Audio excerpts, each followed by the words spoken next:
where we were living, there is a wrestler called Chief Wahoo McDaniels.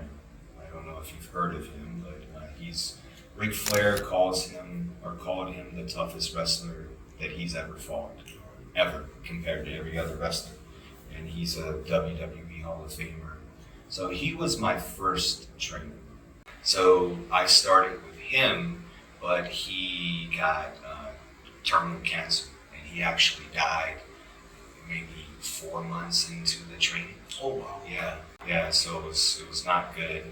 After that, I switched over to a guy named Dave Renegade. He trained me for maybe a year. Oh wow! A year basically.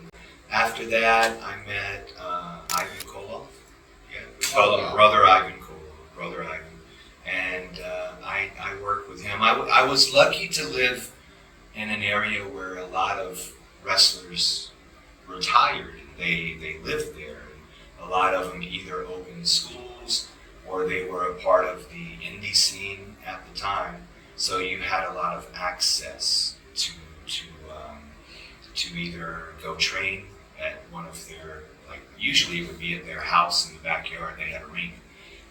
So I trained with Ivan for about 6 months. And then I'd already started wrestling, 16 years old.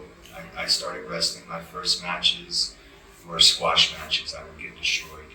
And then at 19 years old, I met Harley Race. And I used to go to Eldon, Missouri, and he would hold these pro wrestling camps.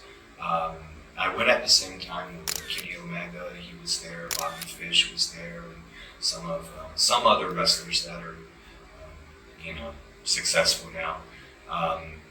But we would do these kind of 1 month dojo camps, and so we would train with pro wrestling Noah wrestlers like Kenta and Marafuji. And I remember Kobashi Kenta was there too at a few times. But my core trainers, I always say Ivan because he taught me the most out of everybody.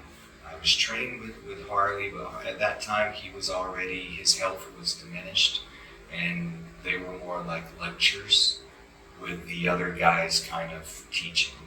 Gotcha. But I learned a lot of valuable stuff with him.